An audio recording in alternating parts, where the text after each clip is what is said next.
Jadi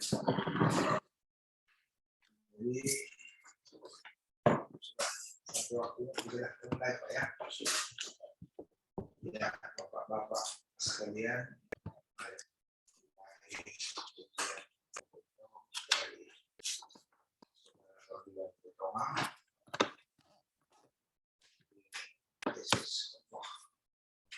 menggunakan perumpamaan dalam Markus 10-12.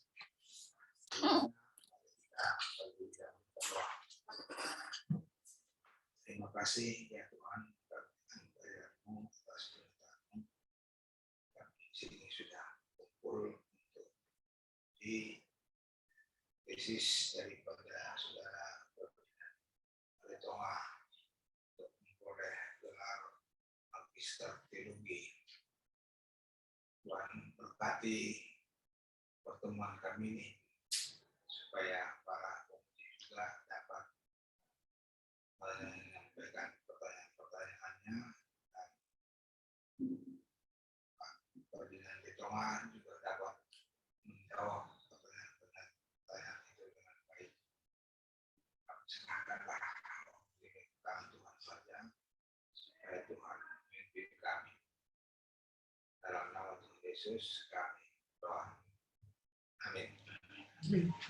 Jadi Bapak-bapak sekalian, kemudian ini kita berikan kesempatan terlebih dahulu kepada saudara Ferdinand Tonga untuk menyampaikan judul tesisnya, permasalahannya.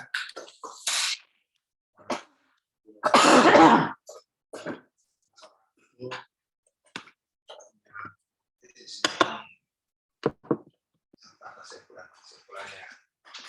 Setelah itu saya akan meminta kepada Surdi masing-masing 20 menit setiap orang, mulai dengan Pak Siwombing nanti, Saragi dan terakhir Tarigan. Dan kita mulailah terlebih dahulu kepada Toma untuk menyampaikan tesisnya, apa masalahnya sehingga tesis ini dibuat seperti ini dan bagaimana masalahnya sampai sekarang Pak. Beri Pak. Baik Pak, terima kasih dan terima kasih Bapak-bapak, Musi Pemudi, Musi Pemudi, Pak Tamiya, Pak Saragi, dan Pak Farinani, sama Pak Kahab. Puji Tuhan, hari ini bisa saya masuk di momen yang baik. Setelah selesai tesis ini. Adapun judul tesis saya ini adalah khotbah menggunakan perumpamaan dalam Markus 4 ayat 10 sampai 12.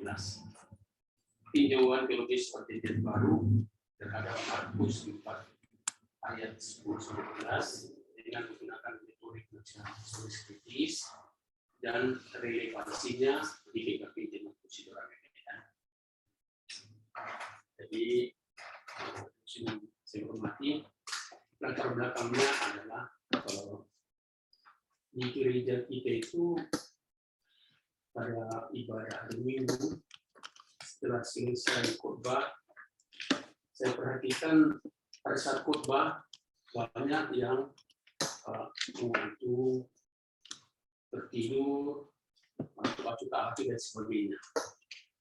Dan setelah saya adakan pertanyaan 1, 2, 3 orang, mereka mengatakan bahwa khotbah ini tidak menarik, tidak ada ilustrasi, sehingga sulit mengerti dan khotbah tersebut menjadi sia-sia bagi anggota jemaat yang datang untuk beribadah. Karena bagaimanapun juga untuk beribadah hari ini itu harus dipersiapkan dari rumah segala macam, dari waktu, tenaga, biaya, transportasi dan sebagainya. Dengan harapan kalau sampai di gereja, diminati Tuhan adalah sukacita, penyembuhan, kehidupan. Dan saya baca dari Bapak Gereja Martin Luther mengatakan bahwa dalam suatu ibadah minggu itu khotbah adalah fokus di samping dari nyanyian pujian, pengakuan dosa, dan pengakuan iman. Sehingga kalau dibandingkan di situ, khotbah yang tidak dimengerti dan dipahami anggota jemaat maupun pendengar itu akan sia-sia. Jadi khotbah seperti yang katakan Martin Luther, karena itu adalah intinya di ibadah hari Minggu, jadi semuanya tidak bisa terserah. Dan pertemuan iman itu tidak jadi bertumbuh dari anggota jemaat. Sehingga saya berpikir, saya melihat waktu Tuhan Yesus mengajar selalu menggunakan perumpamaan, dan perumpamaan itu mengenai kerajaan surga, pemerintahan Tuhan. Kemudian dari situ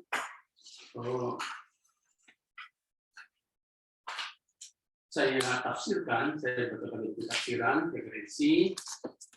Memang Tuhan Yesus mengajarkan perumpamaan itu dengan mengilustrasikan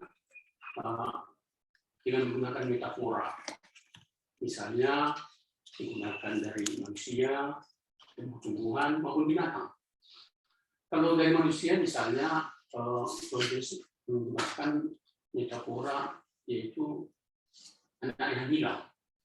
Anak yang hilang, jadi Tuhan membiarkan anak-anaknya untuk memilih, namun kalau pun bertobat, dia akan menerima gambarannya. Kemudian kalau dari tumbuh-tumbuhan, itu yang berkaitan salah satu dengan tesis saya ini, yaitu penabur. Seorang penabur yang Tuhan katakan itu, bahwa penabur itu menaburkan benih kepada 4 macam tanah. Yang satu tanah jalan, yang kedua tanah berbatuan, yang ketiga tanah yang ada duri, yang keempat tanah yang subur. Dan dari situ benih yang ditemukan itu adalah firman Tuhan. Kalau firman Tuhan itu benih itu jatuh ke tanah yang jalan, itu burung itu langsung katanya mengambil sehingga tidak terjadi pertumbuhan. Kalau diterjemahkan bahwa firman yang didengar oleh jemaat itu ada pendengar, dia mendengar dan bersukacita, tapi belum apa-apa sudah datang ada penindasan dan sebagainya, dia sudah tidak kuat. Yang kedua, kalau jatuh di tanah yang berbatu-batu, dia akan tumbuh. Tapi karena di batu ini tanahnya tipis, dia hanya bisa tumbuh. Kemudian kalau matahari panas, akhirnya mati. Ini juga begitu. Kalau ada umpamanya dia sudah mendengar firman Tuhan, sudah merasakannya dan menginginkannya, tapi kalau ada tekanan-tekanan, akhirnya dilepas. Lupa lagi. Dan yang ketiga, kalau jatuh di tanah yang berumput dan berduri, dia akan tumbuh dan setelah tumbuh dia akan terjepit sama-sama tumbuh dan tidak berbuah. Inilah akibat dari kalau manusia dalam hidupnya itu banyak masalah, tidak mampu dia untuk menyelesaikannya. Dan terakhir, jatuh ke tanah yang baik, dan dia akan tumbuh, berbuah, dan menghasilkan bisa 30 kali lipat, bisa 6 kali lipat, bisa 1 kali lipat. Jadi dari penjelasan perumpamaan ini yang diilustrasikan dalam metafora, sehingga saya tertarik untuk menggunakan ilustrasi ini dalam khotbah. Sejauh mana khotbah ini bisa diilustrasikan sehingga anggota jemaat maupun mereka yang mendengar mudah mengerti. Karena secara umum, secara biasa, bahwa khotbah itu sulit dimengerti orang awam dan harus dibantu oleh suatu penggambaran bagaimana supaya mudah dimengerti dan dipahami. Jadi untuk itu, mengingat khotbah ini ilustrasi perumahan yang mengilustrasikan ini memudahkan jemaat, pendengar atau jemaat untuk mengerti dan memahami. Jadi saya pun mengadakan suatu penelitian dengan metodologi kualitatif. Jadi saya ambil dari 10 orang dari anggota jemaat, kemudian sebagai informan, kemudian ditambah lagi 3 orang informan ahli. Jadi dari 10 ini anggota jemaat, terdiri dari anggota jemaat, terdiri dari penatua emeritus, penatua aktif, nah, kemudian pendeta emeritus, pendeta aktif, kemudian yang dari ahli, saya minta dari ada 3 orang. Yang pertama dari Pak Pendeta Emeritus Paris Pahudar, mantan Bishop IPPI. Yang kedua juga saya minta masukan dari Pak Pendeta Bolan Pasaribu, mantan Bishop IPPI juga. Dan yang terakhir saya minta dari Pak Pendeta Anwar Chen. Nah, dia sebagai translator di LAI, Lembaga Alkitab Indonesia. Dari hasil wawancara kualitatif dengan 10 informan, mereka mengatakan bahwa khotbah yang baik itu harus menggunakan ilustrasi. Di samping sederhana, kemudian singkat dan terlalu lama, kemudian tidak bertele-tele, kemudian sistematik. Kemudian saya temukan dengan masukan dari ahli, dari Pak Pendeta yang 3 ini, mereka juga setuju bahwa sisa khotbah itu harus menggunakan ilustrasi yang berkaitan dengan kehidupan sehari-hari. Hanya saja jangan sampai ilustrasinya itu menyimpang dari teks. Jadi dibuat ilustrasi dipaksakan sehingga menyimpang. Jadi kesan kemampuan dalam teks itu tidak sampai kepada anggota jemaat. Kemudian saya ambil lagi referensi dari Pendeta Jerry L. Simaken Mega. Di situ juga salah satu sarannya bahwa di dalam khotbah itu harus ada yang disarankan supaya menggunakan ilustrasi. Karena memang khotbah itu sulit dimengerti. Kalau kita baca sendiri begini, jadi dari 16 yang saran dia itu satu saran itu dia salah satu sarannya mengatakan harus menggunakan ilustrasi. Ini dari Pak Pendeta Jerry L. dalam buku batas khotbah di sana. Kemudian dari itu untuk khotbah yang baik. Kemudian yang kedua dari hasil informan, 10 informan itu 9 orang mengatakan bahwa ilustrasi perlu dalam khotbah. Tapi khotbahnya harus diambil dari kehidupan sehari-hari dan pas, tidak dipaksakan. Jadi kalau umpamanya ilustrasi juga tidak semua akan bisa. Jadi kalau Trinitas paling sulit untuk membuat ilustrasinya. Kalau seperti ilustrasi percaya masih bisa. Misalnya pernah seorang pendeta bertanya masalah bagaimana apa itu percaya itu diilustrasikan, mungkin bahwa pendeta sudah tahu orang kali ini, yaitu orang yang bersepeda di satu tali, kemudian menyeberang lembah, terus tanya penonton gimana, apakah berpilihan percaya, oke, berpilihan percaya, mari, siapa yang mau saya bonceng? Itu pun tidak ada yang mau. Tidak ada yang mau, semua takut. Hanya saja saat bertanya anaknya mau, saya mau. Akhirnya dia bawa, nah itulah ilustrasi mengenai percaya. Percaya itu adalah berserah diri kepada Tuhan, adalah Tuhan yang mengatur kita. Kemudian dari yang kedua, yang kami wawancarai, topik kedua sesuai dengan masalah ini, sejauh mana efektivitas dari ilustrasi dan khotbah. Ternyata 10 dari informan ini mengatakan sangat baik karena dengan adanya ilustrasi dan khotbah akan memudahkan kita mengerti dan memahami firman Tuhan. Dan saya compare lagi dengan 3 orang ahli, sama juga mengatakan memang karena firman Tuhan itu sulit dimengerti.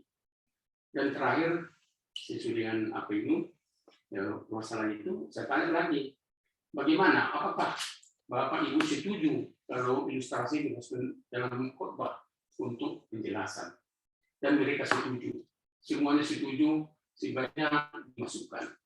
Sehingga saya dapat relevansinya bahwa khotbah itu memang sangat tepat digunakan di Ibrani dalam khotbah untuk menjelaskan firman Tuhan.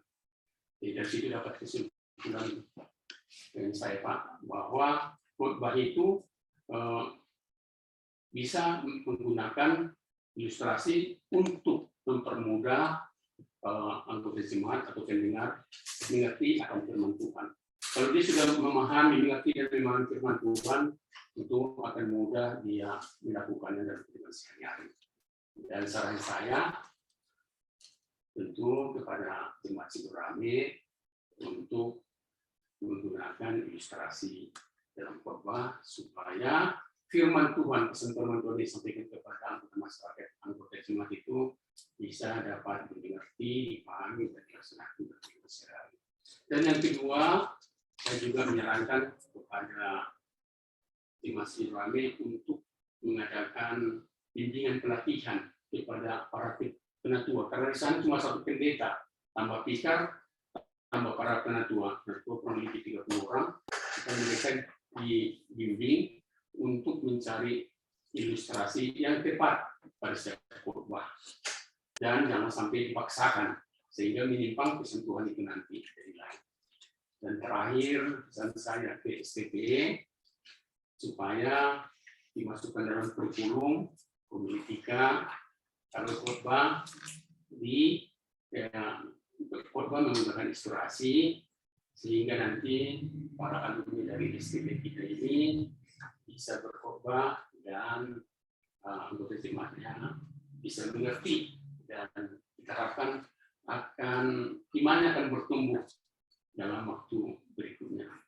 Demikian Pak yang akan disampaikan, dan kalau ada pertanyaan, masukan-masukan, bagaimanapun juga Pak, saya sudah 69 tahun, udah 300 tahun pensiun, tapi berkat bimbingan Pak Pranginang sama Pak Harahap, selesai juga. Selesai juga. Dan itu mungkin rencana Tuhan itu. Saya juga tidak tahu, karena saya selama ini bergelut dalam bidang engineering. Tapi setelah saya menjalani pekerjaan saya merasakan Tuhan menyertai saya. Dan saya pernah jadi ketua panitia nakar hukum ini di Parepare, kota Parepare. Jadi Sulawesi. Jadi memang dimanapun saya berada, selama saya kerja, saya selalu ke gereja, membantu gereja yang ada. Termasuk di gereja Parepare itu. Di situ tidak ada GKPI, tidak ada KBP, yang ada GTM. Jadi saya cari dan gereja Toraja. Tapi gereja Toraja ini besar, GTM ini kecil. Jadi kalau gereja Toraja, bagaimanapun juga melihat gereja Toraja mau saya selama ada gini Pak. Hari masih bawah gitu. Jadi saya pilih itu di Parepare. Jadi waktu saya datang, pendetanya panggil saya, gereja itu sudah ambil ambruk. Dia bilang, Pak itu bantu dulu. Jadi kebetulan saya di sana dikirim manajer Pak, di sana dikasih Tuhan tempat manajer. Ya saya bangun itu jadi bagus. Akhirnya diangkat dari saya punya tua. Kalau secara sistemnya gereja kalau kita lutheran Pak, ya di sana itu. Calvinis. di desa Pak. Jadi dibangun lagi, perbaiki lagi gereja ini, saya perbaiki lagi sekali. Kebetulan ya, kalau kita manajer kan bisa minta bantuan rekanan-rekanan, bantulah. Akhirnya bagus lagi ini cantik sekali. Mungkin saat itu yang paling cantik. Dan sebagai penghargaan dibuatlah batu nisan di sini, peresmian gereja ini, tanda tangan pendeta, tanda tangan apa itu kurusnya. Nah, dan waktu itu saya ingat pendeta Buddha. Lalu saya lihat situ. Jadi ada nama kita orang Baptis. Pendidikan Pak yang saya sampaikan. Terima kasih lah. Jadi kelihatannya memang dari cerita Pak Ritoma ini tujuan praktis ya. Tapi tujuan Pak Ritoma ini biblis PB. Pengujinya Pak Batara Siomi orang PB nih Pak. Pesan saya Pak waktu Tanggal itu Pak ya. Iya Pak. Jadi Pak Siomi nanti perkaya jadi catatan perbaikan lah Pak ya. Nanti tahu Bapak juga ada keterbatasan. Dan saya tanya juga Pak Harap. Gimana ini Pak Harap? Saya bilang, kita lolos. Sudah mulai juga Pak. Baikkan lah. Apalagi kemarin Pak, saya kan sempat di korupsi Pak, 6 tahun dia Pak. Penjara. Di bidang itu Pak ya. Di bidang. Ini dari apa? Ustaz. Sampai semua pilihan yang saya pernah tanda tanya, nggak mungkin. Nah, jadi tapi selama di sana saya nggak sekolah kasih Tuhan, sehingga waktu itu saya pakai NIF, sehingga saya bisa memimpin di sana. Dan siapapun yang datang ke sana mengaku semua dapat. Oh itu waktu MD dulu Pak ya.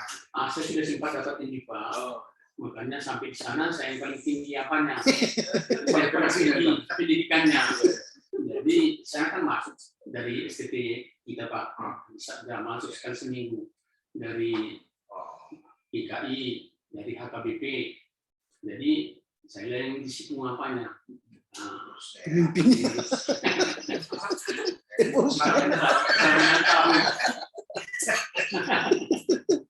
Termasuk Maragenda situ Pak, Maragenda. Karena kalau sudah dipanggilkan Pak, sudah ditaktiskan menggunakan Pak dokter praktika Pak. Jadi Oh, ini dan praktika. Ya, terima kasih lah Pak Ritoma. Sekarang barangkali giliran Pak Siomi lah memberi masukan-masukan. Terima kasih Pak. Silakan Pak Ombing. Terima kasih Pak Ritoma dan juga Pak Pranani yang memberikan waktu kepada kami untuk menyampaikan masukan-masukan kepada tesis dari Pak Ritoma ya. Berapa tahun sudah katakan sekarang? Pak, Umurnya berapa sekarang? 29. Umur. 69. Maaf. Dia tua. Dia lupa. Sudah jadi. Oke lah, jadi pertama-tama saya mau memberikan masukan-masukan dulu Pak ya. Ada dua hal yang perlu kita lihat dalam pesan Bapak ini untuk lebih baiknya. Yang pertama saya beri masukan dalam metode penulisan penyajian agar dia berjalan sesuai dengan panduan kita. Jadi contohnya kalau saya lihat di halaman 4, Bapak lihat di sana halaman 4. Di halaman 4 ini semua nas Alkitab itu Pak, kalau dalam kurung tersingkat. Jadi kalau di halaman Bapak ini ada disingkat, ada di nah, itu harus ada dan singkatannya juga harus mengikuti yang Bapak tulis ya. Nah, kedua singkatannya dalam arti menurut perasaan kita lihat di Alkitab lain. bagaimana singkatannya. Ini perlu dicatat agar nanti dia seragam semua, ya Pak ya. Baik. Jadi ini Pak ada yang disingkat, ada yang tidak. Padahal dalam pun dia Lukas disingkat, Matius tidak ya kan. Nah, ini harus seragam itu disingkat semua. Pertama. Coba Bapak lihat halaman 6. Perumusan masalah, baik poin-poinnya dan juga jumlahnya perlu kita lihat di sini. Karena Bapak buat hanya garis seperti itu. Iya. Nah, tapi di belakang saya lihat Bapak buat penelitian pakai huruf 1, 2, 3 harus seragam. Pakai huruf aja semua dan pakai garis-garis agar dia seragam. Setidaknya Pakai huruf aja 1, 2, 3 gitu. Nah, garis itu nampaknya apa ya? Ya, kita harus bisa lihat nomor 3, nomor 2 gitu kan. Nah, coba Bapak lihat perumusan masalah. Kalau saya lihat perumusan masalah yang Bapak rumuskan, ini semua masalah lapangan. iya. Tidak ada kita angkat masalah dalam teks yang merupakan Bapak mau ini. Itu Markus 10 ayat 10 sampai 12. Harus Bapak apa masalah yang Bapak lihat perlu kita kupas dinas itu. Jadi kita nggak hanya berangkat dari masalah lapangan yang Bapak dengar, baru kita lihat dari Markus. Jadi ini harus ada masalah yang Bapak lihat perlu diperjelas dinas. Markus itu 4 ayat 10 sampai 12 apa masalahnya? Harus ditambahkan sedikitnya 1, 2, jadi kan? Nah, begitu juga dalam tujuan penelitian. Kalau sudah Bapak rumuskan masalah-masalah itu, baru nanti Bapak bisa rumuskan tujuannya untuk meneliti ini apa, ya kan? Tujuannya apa? Sehingga nanti masalah-masalah itu bisa terjawab. Nah, ya masalahnya bisa terjawab. Pak ya, bisa diperbaiki. Kemudian kalau kita lihat masukan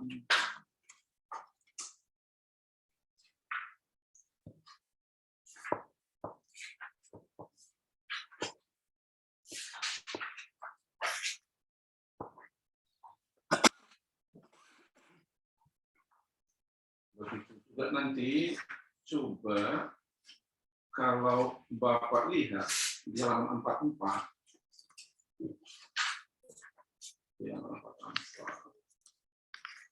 aku lihat di situ Bapak buat memang dalam kurung semua singkatan Matius, Markus, Lukas itu singkatan kan? Iya. Tapi kalau kita cek Bapak membuat singkatan Markus itu Mak. Sama Pak Maaf. Ini enggak saya. Memakai kan? Iya. Nah, ini Bapak perlu sistem melihat apa yang sudah dituliskan dalam buka tulis kita. Bukan ikuti apa ya? Ini. Nah, iya. Kemudian dalam metode historis kritis, Bapak mengatakan akan menggali Markus 4 ayat 10 sampai 12 dengan metode historis kritis. Dan sebelumnya Bapak bahas pula inilah metode historis kritis dengan mengacu pada bukunya Asum. Ini. Cuma yang sangat mungkin perlu kita lihat, harusnya apa yang Bapak sebutkan dalam teori itu muncul dalam langsung. Nah, sudah Bapak katakan, metode historis itu ada titik ini, titik sumber, redaksi, sakstra. Nah, rupanya ketika saya masuk ke dalam penafsiran, tampakku sebagai contoh dalam ketik teks atau ketik sumber, Bapak nggak membahas sumber dari Markus 4 ini 10 dari mana? Baru yang meredaksi siapa? Markus kan atau Markus? Harus nampak dia. Suatu kita menafsir teks. Karena kalau baca Markus 10, 4, 10, 11 itu ayat itu kutipan dari PL di Yesaya. Nah, bahasa tidak sebenarnya sama PL. Itu enggak kota Yesus. Yesus mengacu kepada kitab suci. Nah, jelas sebenarnya siapa? Baru meredaksikan siapa? Baru bentuknya bagaimana? Ya kan? Nah, ini yang perlu agar dia sesuai dengan Bapak katakan. Langkah-langkah historis adalah ini. Itu berjalan sepadan.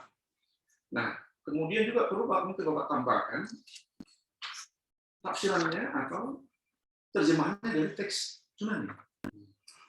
Dan juga kritik aparatusnya. Karena ini sudah level master, tentu untuk Yunani itu kita pakai yang biru, bukan yang merah. Memang kalau yang merah saya cek, nggak ada kritik aparatus. Itu untuk S1. Tapi untuk master, itu yang biru. Ya, biru. Itu ada beberapa yang harus kita lihat. Itu saya baca di pelan-pelan, nggak begitu sulit, tapi dia perlu lengkap. Nah, ini juga perlu tentunya Bapak tambahkan agar dia lengkap semua, ya Pak ya. Nah, baru kemudian salah satu di dalam tafsiran, nah nampaknya Bapak mungkin membaca 3 buku, mungkin nggak tahu metodenya bagaimana. Buku pertama ini, yang kedua ini, ketiga ini. Jadi kalau seperti itu nampaknya cenderung mungkin Bapak meringkas satu buku dulu. Tafsirannya ini, tafsiran buku ini dan ini. Ini tidak ini. Nah, memang juga metode, tapi nampaknya dalam kebiasaan kita menulis, kita selalu mempertemukan pendapat itu dalam satu paper. Tidak kita bahas pertama ini, kedua ini, ketiga ini. Karena kalau begitu dia cenderung kita meringkas. Menurut hal ini, menurut ini. Tapi kita tidak gabungkan. Kalau menurut ini, alasannya ini. Menurut ini, alasannya ini. Nah, di situ terjadi proses Bapak menggumuli tafsiran. Mana Bapak ikuti, mana Bapak tentang, mana Bapak setuju. Nah, itu sebaiknya dipadukan ya Pak. Ya, dipadukan agar dia nampak apanya itu. Analisisnya itu. Nah, itu penting. Analisis itu penting nampak ya. Nah. Karena kalau saya lihat apa yang Bapak lihat dan dengar di jemaat bahwa khotbah perlu pakai perumpamaan atau ilustrasi. Kalau saya baca teksnya, justru Yesus mengatakan kepada orang lain diberi perumpamaan supaya yang mendengar tidak mengerti. Nah, itu saya lihat, ini gimana nih Pak Frida nih mau aplikasi itu kan? Gimana nih? Saya cek gitu kan. Nah ini dia, contohnya kalau lain. Ketika ia sendirian, pengikut-pengikutnya dan ke-12 murid itu menanyakan dia tentang perumpamaan itu. Jawabnya, kepadamu telah diberikan rahasia kerajaan Allah. Tetapi kepada orang-orang yang orang-orang luar, segala sesuatu itu disampaikan dalam perumpamaan, supaya sekali mereka melihat, mereka tidak menangkap. Sekali mereka mendengar, mereka tidak mengerti, supaya mereka jangan berbalik dan mendapat ampun. Kalau dari sini keterangannya nampak Yesus menyampaikan perumpamaan, justru ironis yang muncul agar mereka tidak mendapat ampun. Padahal menurut Bapak, khotbah itu sampaikan dengan elogian perumpamaan supaya dipahami oleh jemaah. Ada dua arti nampak yang agak nggak sejajar gitu Pak, nggak sejajar. Jadi makanya harus jelas dulu maksud perkataan Yesus ini apa, sehingga dia mengatakan, walaupun mereka melihat nggak mendengarkan, walaupun mereka katakanlah mendengarkan tidak mengerti, agar mereka jangan berbalik. Padahal yang Bapak mengatakan khotbah punya perumpamaan supaya orang mendengar dan mengikut. Di sini tujuannya justru agar jangan mereka mendengar. Jadi kira-kira di mana nanti aplikasinya? Nah, ini supaya nampak ya kan, apakah lawan yang Bapak menunjukkan atau kesejajarannya? Nah, makanya harus jelas dulu dalam tafsiran ini, mengapa Yesus menjawab perumpamaan itu dipakai pada orang luar agar mereka walaupun mendengarkan tidak mengerti. Ya kan? Karena itu dikatakan ayat 12 yang dikutip dari jasanya. Nah ini korelasinya. Apalah kesejarannya ketika Bapak membuat penelitian kualitatif pada informan, Bapak mengatakan sebaiknya khotbah itu pakai ilustrasi atau perumpamaan supaya dapat mengerti jemaah. Nah ini belum saya lihat hubungan antara hasil tafsiran dan hasil dari informan. Kalau ini sebenarnya bisa diketemukan, bagus. Atau kalau bisa Tuhan Yesus itu memberikan perumpamaan kepada orang banyak. Nah, bagi untuk memudahkan mengerti dengan perempuan. Tapi bagi mereka yang tidak percaya dan tidak mau mendengar, yang pura-pura dan sebagainya, tidak mau bertobat, perumpamaan itu menjadi apa sama dia? Jadi sandungan betul. Iya, Penutup itu. iya. Jadi dia nanti tidak akan masuk surga. Ada Bapak bahas itu? Ada. Di kesimpulan atau apanya gitu. Ini seorang mas itu. Sehingga nanti bisa Bapak katakan dalam aplikasinya, memang perumpamaan itu dipakai Yesus agar orang mengerti. Satu pihak kepada yang mau mendengar. Iya. Tapi kalau orang luar yang mendengar itu justru menutup. Iya. Nah ini yang jelas ya kan, kalau itu jelas kita mudah mengerti. Itu Pak. Iya. Nanti kalau nggak jelas ini Iya. sangat agak bertentangan ya kan. Iya. Nah itu harus Bapak gali dulu. Kenapa sih mengatakan untuk orang luar dia tertutup untuk mengerti? Padahal kita agar jemaat bisa mengerti. Nah ini coba. Sehingga kita bisa lihat rupanya perumpamaan itu mempunyai tujuan ganda. Kepada orang luar dia menutup untuk pengampunan. Karena tujuannya tidak murni untuk menafsirkan Tuhan. Tapi pada orang yang di dalam tujuannya agar dia mengerti. Dan ini mau nampaknya harus jelas.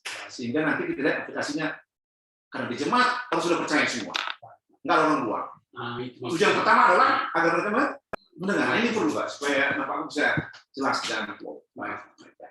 Itu ya Pak Pernah, cukup. Terima kasih.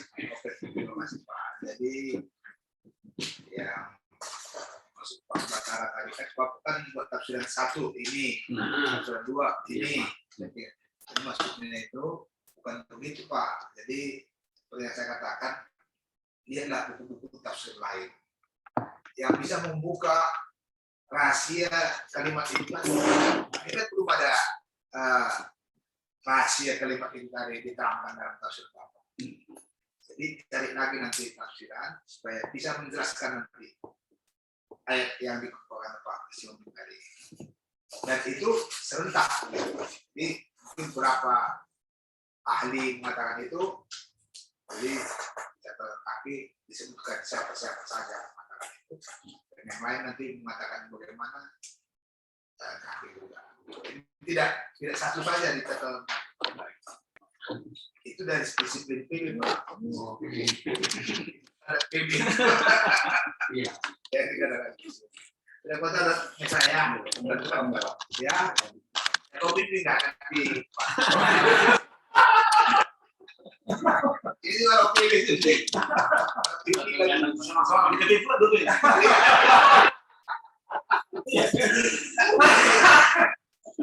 Dari forum PKB nampak PB di sana.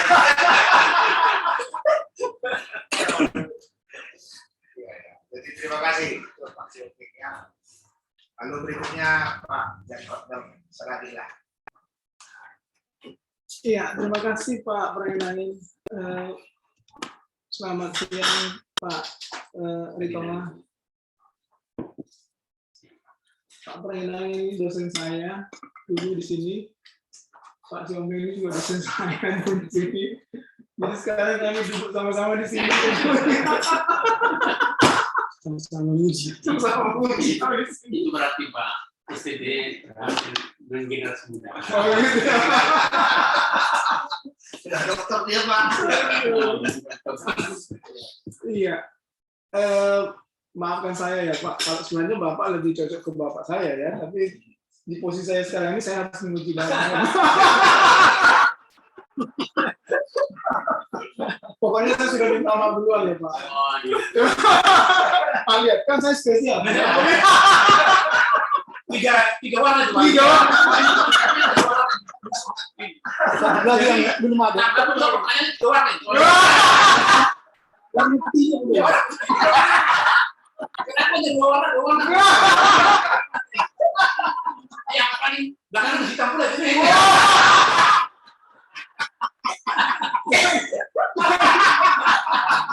Dia sebenarnya suka yang coklat itu. Digeser ya Pak. Nanti toko lain. Iya, digeser. Pak Ritonga, Iya Pak. tadi yang dikatakan Pak Siombing itu tafsir TB dulu tentang warna minumannya.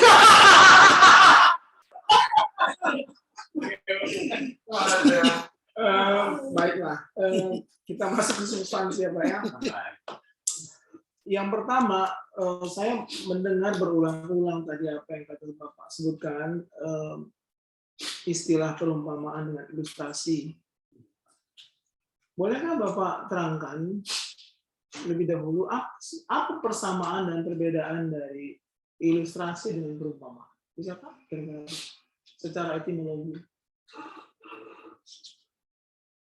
Yang pertama, perumpamaan itu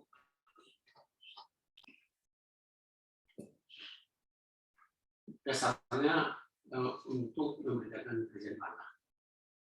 Kemudian perumpamaan ini harus supaya lebih mudah diilustrasikan, dibuat perbandingan. Berarti ilustrasi bagian dari perumpamaan gitu Pak? Ya. Iya. Iya. Ilustrasi bagian dari perumpamaan. Iya.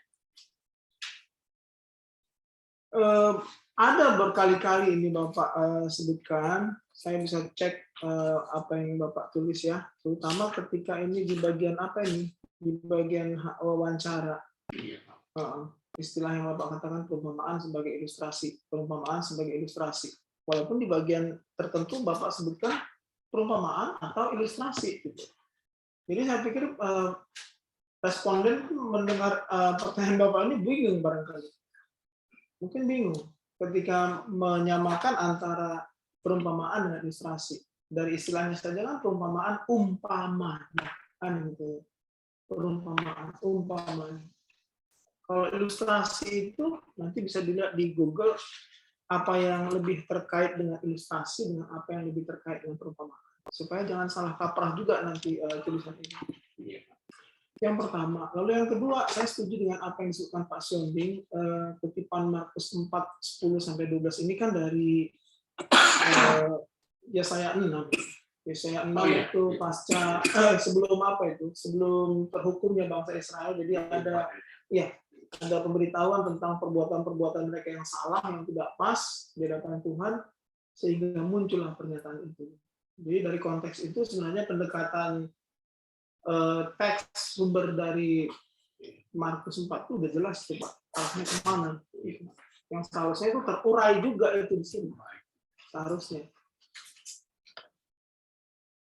Kemudian ada hal yang prinsipil juga yang saya mau tahu terkait dengan isi tulisan ini. Menurut Bapak, menghubungkan metode penafsiran dengan khotbah. Nah, itu ya. Ini metode penafsiran dengan khotbah dihubungkan. Masalahnya apa yang salah di sini? Apa yang salah? Ini kan soal metode. Kalau dari subjudul kita bisa lihat subjudul. Tinjauan teologis Perjanjian Baru terhadap Markus 4, 10-12 dengan menggunakan metode penafsiran historis kritis dan relevansinya. Lalu di judul besar itu tentang khotbah yang jadi topik utama. Saya mau tahu juga pergumulan Bapak menulis tesis ini, kira-kira apa yang salah dari ini? Menghubungkan metode penafsiran dengan khotbah.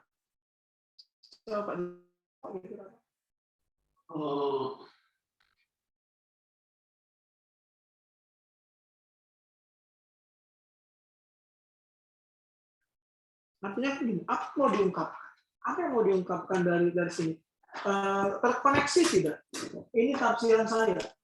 Kan tafsiran contohnya seperti khotbah hari Minggu yang lalu Pak, tafsir khotbah itu Mazmur 139 ya. Mazmur 139 kalau di BKB itu beda ya Pak penulisnya. Beda. Jadi Mazmur 139 itu terkait dengan nyanyian Daud, pengakuan Daud terhadap Allah gitu, terhadap Allah. Dan mungkin kalau diperumpamakan itu seperti apa, atau mungkin kalau diilustrasikan itu seperti apa, akan beda. Lalu bagaimana hubungannya? Saya menafsirkan, contohnya Mazmur 139, 17-24 teks khotbah minggu lalu, dengan teknik berkhotbah, atau dengan substansi khotbah. Yang saya khawatirkan, sebenarnya ini tidak terkoneksi.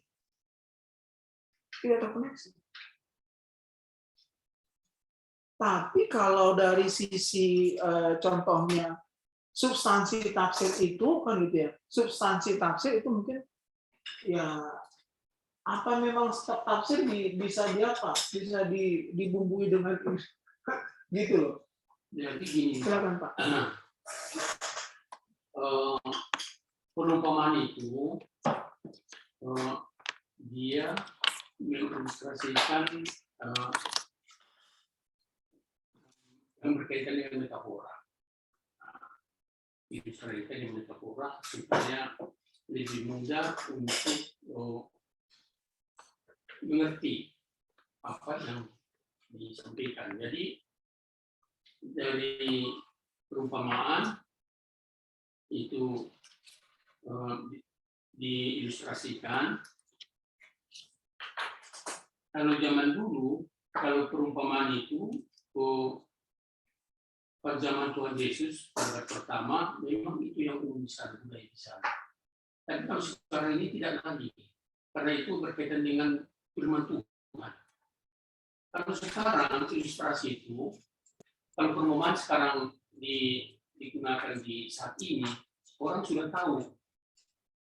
Hanya itu perumpamaan dari Alkitab, dari perumpamaan lain, seperti anak yang hilang, kemudian nabur, dan sebagainya.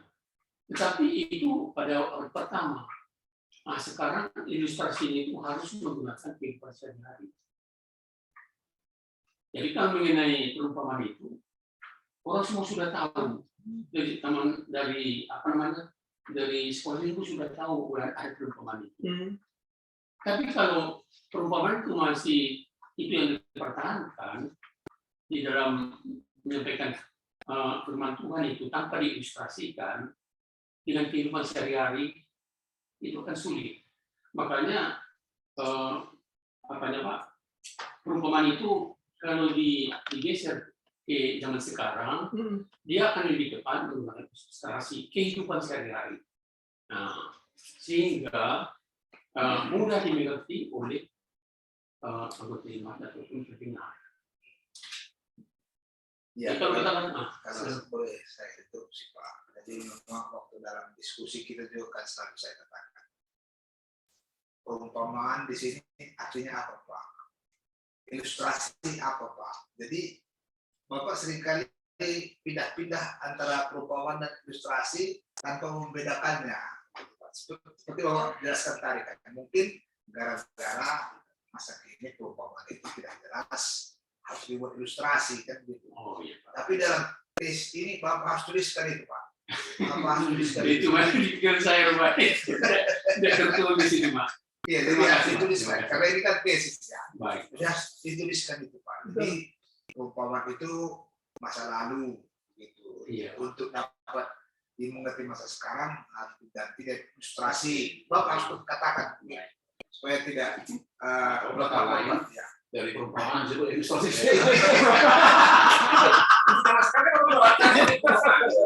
Kalau misalnya balik paham bahasa ini, paham kan? Iya.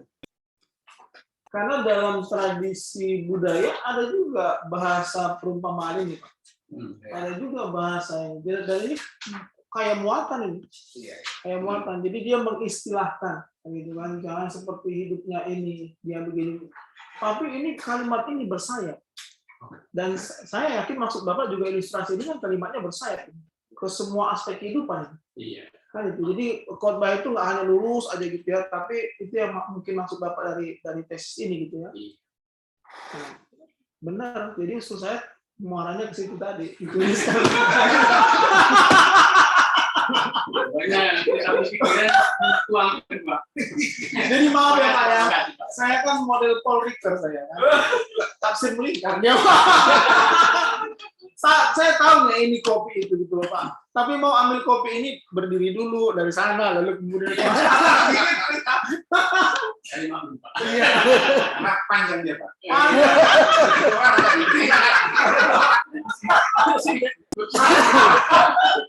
Terima kasih Pak. Iya. Saya juga menambah pengetahuan saya. Iya. Kemudian yang berikutnya Pak, ini soal penulisan. Soal penulisan. Ada hal-hal yang bagi saya yang Bapak tuliskan ini without analisa, gitu ya, tanpa kajian, gitu. Tanpa kajian, tanpa analisa. Itu yang tadi kata Pak Siombing juga, seharusnya bedanya tesis dengan skripsi itu kan itu tidak hanya mengumpulkan tulisan-tulisan, tapi ada juga analisa dan kajian. Contohnya Pak di halaman 13 lah, halaman 13 contohnya. ada Bapak kutip dari J.A. Adams, kemudian Abinino, lalu John, itu Bapak kutip. Iya. Dan saya nggak tahu ini dalam hukum penulisan karya ilmiah ini pas nggak yang seperti ini, gitu ya. Dia paragraf baru semua. Bahkan seperti tulisan Abinino itu satu paragraf itu. Satu kutipan tapi without analisis. Harusnya kan buah dari tesis itu kan analisa dan kajian. Jadi ada penambahan, ada argumentasi Bapak, ada hal-hal yang Bapak ajukan dari pengutipan ini harusnya. Kalau usul saya seperti itu konfliknya. Kalau ini masih masuk Halaman 13, Pak. Halaman 13 ya, Pak.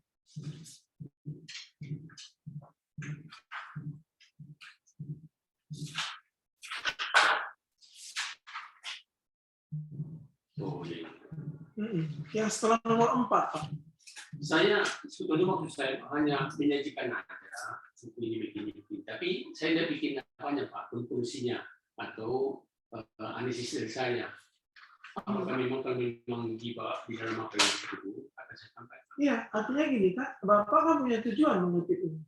Jadi bukan tidak dalam rangka untuk memaparkan saja, tapi punya tujuan. Artinya ada statement Bapak yang entah itu tadi kata Pak Semu ya disebutkan, entah itu mendukung atau menolak. Pak yang lain disebutkan tadi, entah itu mendukung atau menolak. Itu Bapak nampak sekali analisanya. Gitu. Yang pemikiran saya sebetulnya Pak itu di bab 3 sama 4. Tapi kalau memang di bab ini masih sudah harus perlu, nanti saya sampaikan. Atau seandainya pun mau seperti itu, Pak, tulisannya nggak seperti ini harusnya. Gitu. Oh, Iya, tulisannya tidak seperti ini. Seolah-olah kan sayang sekali di satu paragraf JLCH Abinino menjelaskan itu. Ini yang satu paragraf. Lalu paragraf baru lagi menurut S.D. Jong, khotbah bertujuan itu satu paragraf. Gitu. Paragraf adalah kumpulan dari beberapa kalimat yang mengandung satu pokok pikiran kan itu. Tapi ini enggak, hanya satu kalimat. Satu kalimat. Gitu. Jadi saya usulkan ini kalau boleh diperbaiki penyajiannya.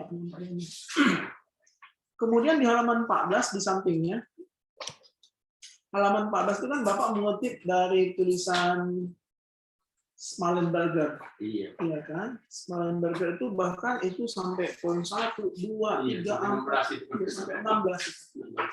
Kalau boleh saya tahu ini ketik langsung atau diformulasi ulang? Dari bukunya sama. Langsung dikutip. Jadi kalau formulasi kutip langsung itu beda, Pak.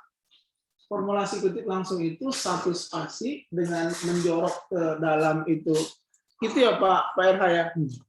Dengan menjorok ke dalam itu sekian karakter, baik itu di akhir kalimat juga menjorok ke dalam, dia dalam bentuk sentrik di tengah-tengah gitu. Dan diperbolehkankah ini menjadi satu kutipan secara keseluruhan? Ini juga ada ketentuannya. Diperbolehkankah sampai sekian banyak, 1, 2, 3 halaman bahkan 4 halaman itu jadi satu kutipan, itu diperbolehkan. Ada aturan main sehubungan dengan penulisan karya tulis ilmiah yang ada batasan-batasan terkait dengan kutipan itu. Jadi yang kita punya nanti apa yang perlu saja Pak? Misalnya yang berkaitan dengan ilustrasi, ada kata itu, boleh. Itu aja. Yang lain tidak usah. Atau Bapak tidak mengutip semuanya, artinya gini, tidak mengutip semuanya. Nomor 1, usulan dari Smallenberger. Nomor 1 itu ungkapkan pemberitaan itu secara baik. Ini bisa Bapak formulasi. Ini yang namanya analisa. Ini bisa Bapak formulasi dengan kajian Bapak. Bahkan lebih baik lagi kalau ini ditinjau dari pustaka yang lain. Gitu. Benarkah Smallenberger pendapatnya ini? Gitu. Benarkah dia mengucapkan seperti itu? Atau justru ada keilmuan lain yang menolaknya? Gitu. Menolak contoh poin 1 tadi. Itu. Supaya dia tidak hanya semua kutipan dari itu. Termasuk saya juga melihat ya itu berulang kembali di halaman, kalau nggak salah itu Pak, di halaman 43. Di halaman 43 sampai dengan halaman 49 Pak. Itu semua catatan kaki yang Bapak buat itu ibit.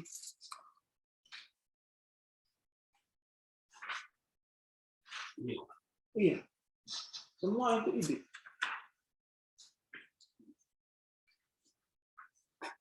Dan ini kan udah substansi. Kalau kita hanya punya satu kacamata analisa saja, Pak, sangat pasti belum memuaskan cara kita untuk melihat teks itu gitu loh. Kalau dimungkinkan Pak ditambahkan lagi ada kajian yang berbeda lagi juga dari ini. Mungkin ini kopinya ya Pak, yang warna hitam ini ya, agak pahit ini.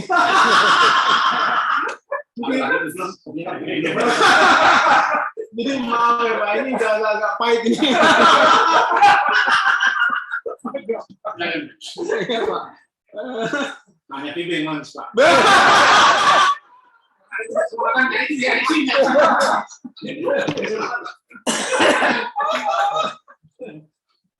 Yang terakhir ya Pak ya, yang terakhir Pak.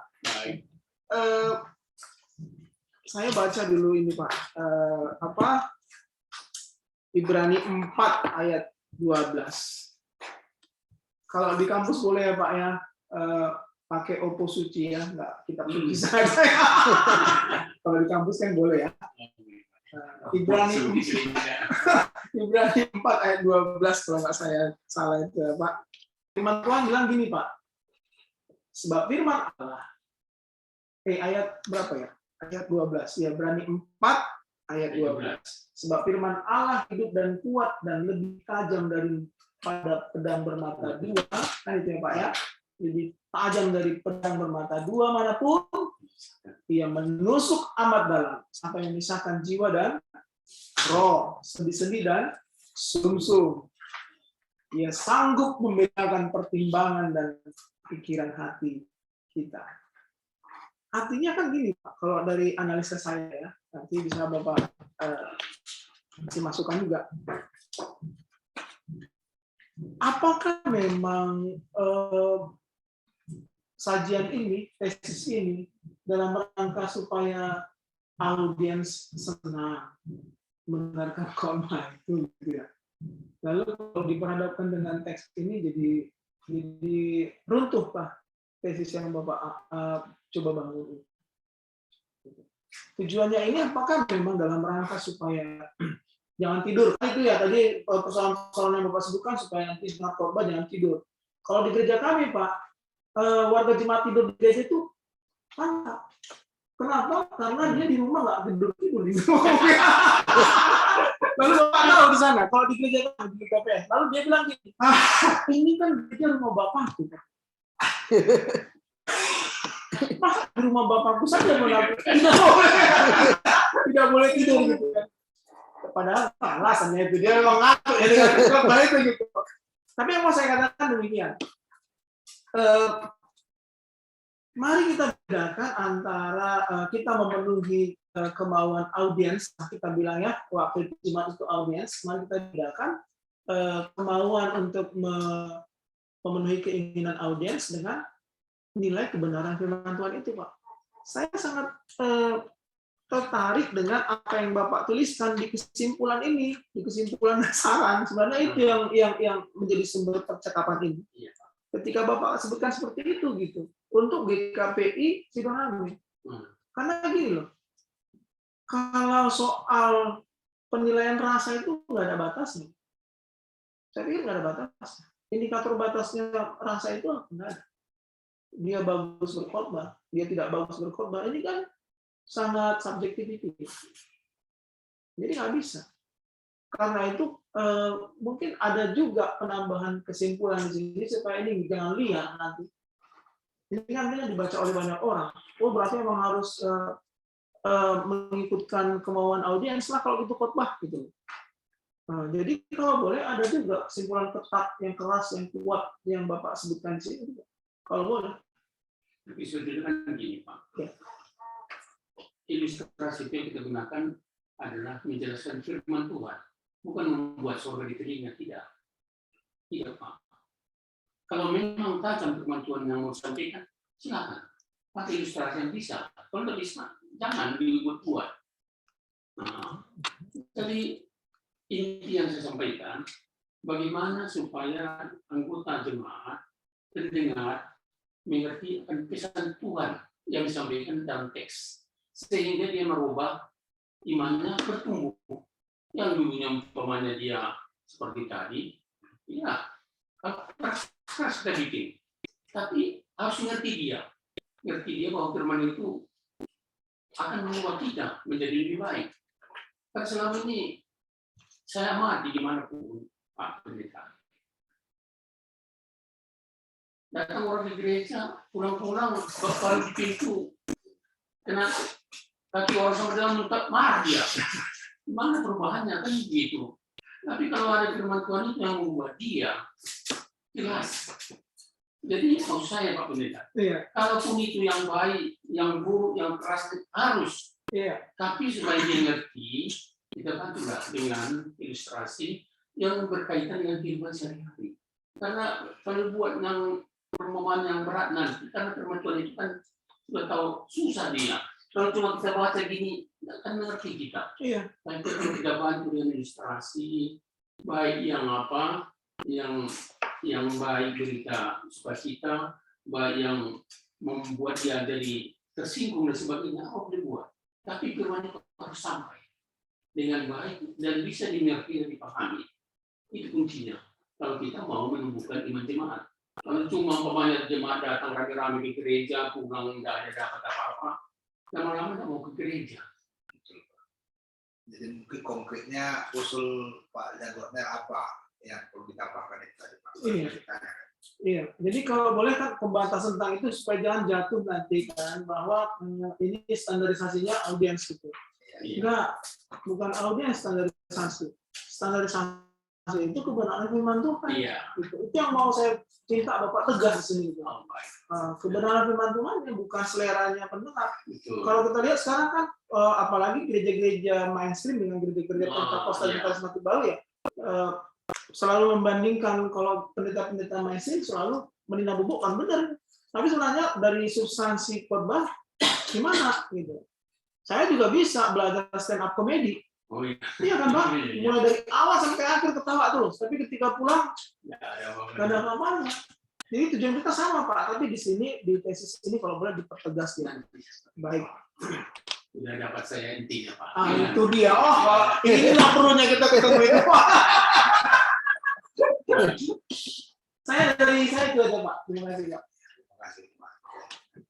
Jadi sejalan dengan usul Pak Sioming tadi kan, catat tambah catatan pertama, apa masalah dari Markus ini? Maksudnya di usulan kita juga harus tambahkan itu teks itu harus jelas bagi pendengarnya. Itu maksudnya supaya di situasi ini duplikasi gitu, supaya jangan cukup praktis saja. Yang bukan praktika. Iya. Nah, itu apa ya? Ya. Oke, terima kasihlah Pak Jagorner. Iya Pak. Pemuji selanjutnya adalah Pak Muhammad Wijaya.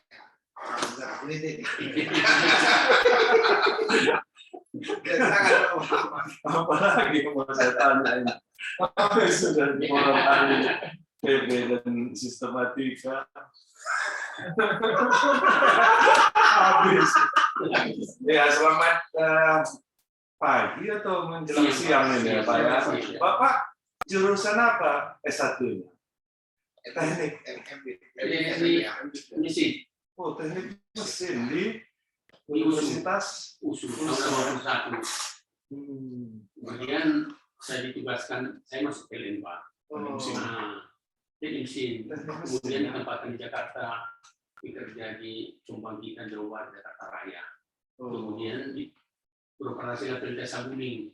Iya. Saya dikirim ke sana setelah belajar di Jepang 6 bulan, dikirim ke sana jadi staff selama 10 tahun. Setelah di Saguling, waktu kami belajar di teknik itu ilmu manajemen tidak ada.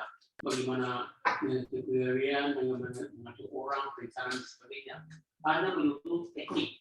Kalau mesin ini kurang ulinya rusak dan sebagainya. Berarti insinyur lah Bapak ya. Jadi di situ saya belajar di Sekolah Tinggi Ilmu Administrasi di Bandung untuk mendapatkan ilmu manajemen. Kemudian setelah itu saya sambung lagi di UI, ngambil lanjutannya S2-nya administrasi publik, sama publik kebijakan publik, polisi. Berarti angkatan tahun berapa Bapak? Tamat SMA tahun berapa? Tahun 72. Oh, senior lah. Saya masih telur sama apa itu?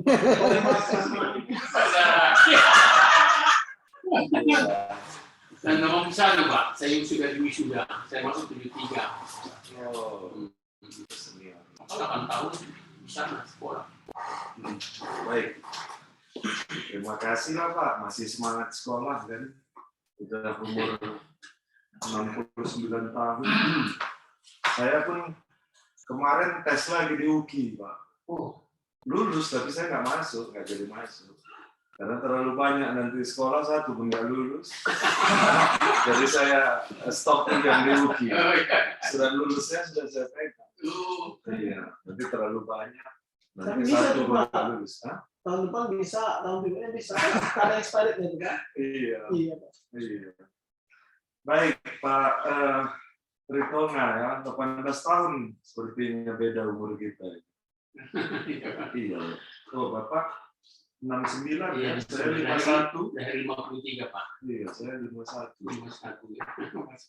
Iya, 18 Sok di sekarang ini. tahun. Dan saya lihat cara Bapak menjawab cukup apalah, cukup seperti saksi Kristus karena menjawab Pak si Hombing dengan sabar, menjawab Pak Saragi dengan sabar. Kalau saya ujian berapa minggu, berapa bulan ini selalu debat itu Pak dengan dosen penguji karena memang dia ada profesor bukan teologi.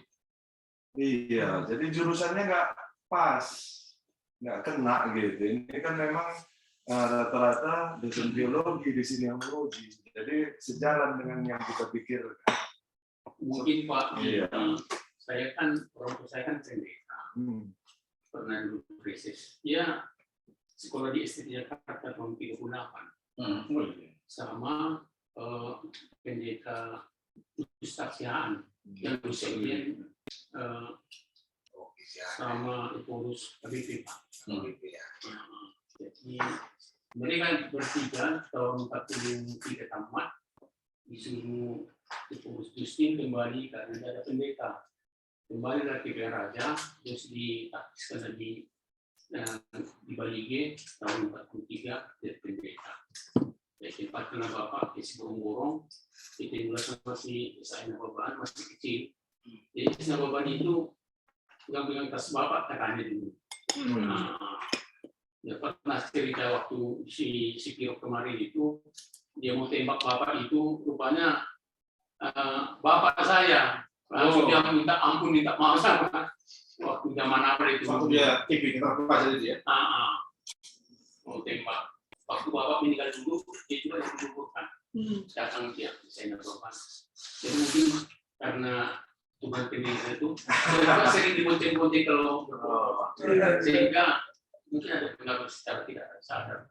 Ya. Berarti angkatan ketiga atau kedua itu STT Jakarta. Yang beasiswa angkatan kedua dari AKBP. Yang pertama itu Dr. Siombing, yang kedua Bapak ada sama apa? Ada siapa? Abineno pun Sama. juga dekat situ. Nama Bapak pendeta? Kemudian Ponda itu Mas. Pondok itu ya. Iya. Jadi buku Abineno yang Bapak kutip ini itu angkatan-angkatan awal STT Jakarta. Iya. Iya, JLCH Abineno. Langsung dosen-dosen dari luar, Pak. Masih ada orang asing. Banyak. Orang ya. Iya, sampai tahun 90-an masih banyak orang asing. Iya, jadi orang Belanda, orang Amerika, Inggris, Pak David L. Baker pun tahun 90-an. Jadi masih banyak orang asing. Baik Pak, saya lihat abstrak bahasa Inggris belum ada ya Pak? Ada bahasa Inggris Pak? S2? Baik Pak. Iya, jadi kalau Saya tambahin. bimbingan saya S1 malah saya suruh abstrak bahasa Inggris. Walaupun salah, bahasanya yang penting mencoba, saya katakan. Iya, apalagi S2 kan Pak, Iya Pak. magister, jadi harus ada Siap abstrak Pak. Siap. bahasa Inggris. Kasih udah Pak, kami dulu nggak ada gitu Pak. Nggak ada.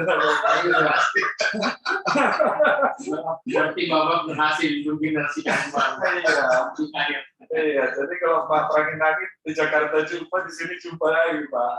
Iya, karena saya anak hilang dulu. Melarikan diri dari STT Jakarta. Oh. Iya, karena saya rasa saya bukan semakin baik diajari, tapi semakin kritis memang benar, tapi untuk dosen-dosen tertentu, tapi dosen yang lain seperti Yones Rahmat itu saya nggak cocok, memang ribut langsung di kelas. Tapi nggak apa-apa, seharusnya saya, memang nggak masalah karena di sana kan ditempa sebagai kritis dan liberal kan saat itu. Saya nggak tahan gitu aja. Kalau saya bertahan mungkin akan berubah jalan hidup gitu. Tapi nggak masalah kan kehendak Tuhan itu ya Pak Prangin. Tapi seingatnya Bapak dan musim. Enggak. Saya kemarin Laguna yang waktu apa Bapak waktu penerimaan mahasiswa baru kan saya hadir di situ. Muslim Muhammad. Nah, Enggak lah. yang di kapel itu di atas kan ada penerimaan mahasiswa baru. Oh, Saya datang ke situ Bapak ada di situ Muhammad. Ini Muhammad Pak. Muhammad itu bahasa Arab sopan. iya. Oh gitu Pak. Bahasa Arab.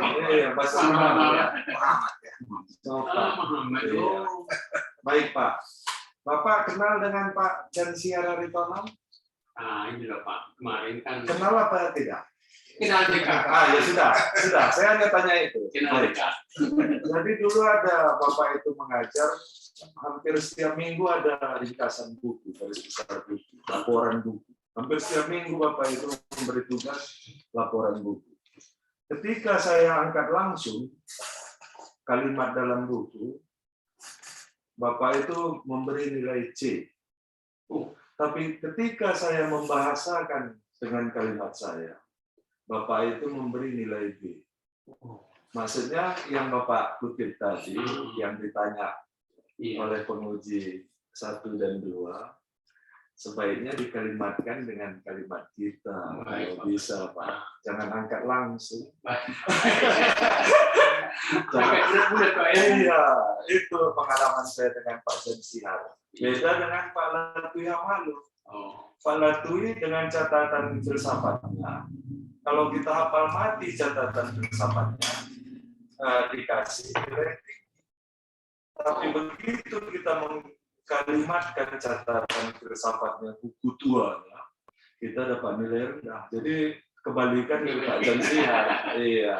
Jadi beda-beda Pak. Tapi model zaman sekarang karena ada Turnitin katanya, supaya kita tidak dianggap plagiasi ya Pak ya, istilahnya. Memang kemarin karena Pak Jansiara ini dulu sama kami di Tunda Kemudi. Dia Pak waktu dia mencari dokter di Sidorame dan dia bikin kami. Jadi dekat sekali hubungan kita dengan dia. Jadi kemarin Pak waktu apa sebentar apa saya produksi itu Pak. Waktu kemarin kan saya tanya dia. Saya kasih apa cuma dia wawancara. Dia bilang Pak, saya lagi Italia nih di apa di Vienna. Tapi kirim dulu apa nih kemarin. Nanti kirim ini dicoretinnya semua. Ini salah ganti. Ya lah saya bilang. Iya. Jadi Bapak itu teliti ya. Iya. Iya. Tapi memang banyak membantu dia. Iya. Sering disebut si mata elang. Baik, jadi kalau salah-salah penulisan saya buat halaman di depan ini nanti dicatat saudara Mesah nanti yang catat halaman-halaman ini supaya Saya perbaiki nanti, Pak. iya tidak terlalu banyak diskusi soal halaman aja, ada fotokopi miring. Oh, baik. Iya, mungkin tukang fotokopinya itu miring. Maksudnya memfotokopinya miring, bukan miring. Saya ingat maksud saya bukan. Mungkin itu apa, Buru-buru ya. karena Bapak gurunya Pak dan siapa? Enggak lah Pak. Enggak. Terakhir saya ke sana nggak dicakapinya lagi. Karena dia nggak suka, karena pergi dulu. Oh, Iya, dia nggak suka. Dia mau tadi bertahan, karena memang saat itu kelas itu antara Batak dan non-Batak. Iya. Karena akhirnya Pak Jansiar rektor di sana. oh iya. Kedua, iya. 2 periode kalau misalnya. Iya. Dia sering piapa dari bisa gulingan kan dia. Tapi baru nyanyi baru. Iya. Batak dan non-Batak yang saya maksud, rombongan Batak, Batak Karu, Batak Toba semua. Satu guru Iya, gitu. melawan Jawa. Iya, melawan termasuk Cina, saya itu Pak Yohanes Rahmat. Jadi kalau dari Asrama Putra itu, kalau Pak Yohanes Rahmat ngajar Cina gitu, abang-abang senior. Oh Cina, jangan mau diajar Cina itu, gitu. Iya, jadi saat itu gitu kejadiannya. Baik Pak, saya lihat di halaman 13 Pak. Halaman 13. Lebih jauh, J.E. Adams khotbah bertujuan untuk membangun, menasihati dan menghibur anggota jemaat melalui firman Tuhan. Jadi kata-kata J.E. Adams ini menghibur apa kira-kira yang dimaksudkannya? Apakah ada di kalimat selanjutnya dijelaskannya Pak? Menghibur itu seperti ini? Tidak, Pak. Nggak ada di kalimat selanjutnya Pak. Saya akan ini makanya tadi, Pak. Oh, mana tahu ada di paragraf ini ada kalimat selanjutnya bahwa yang dimaksud dengan membangun itu begini, menasihati itu begini, menghibur itu begini. Belum, Pak, belum. Iya. Nanti kan saya tambahin, Pak. Iya, karena langsung masuk ini ke Abineno ya Pak. Iya. Menjelaskan tujuan khotbah. Memang Abineno praktika dia Pak ya. Oh, Iya, dia ahli praktika. banyak. Dan iya, disertasinya hanya 95 halaman. Oh. Iya.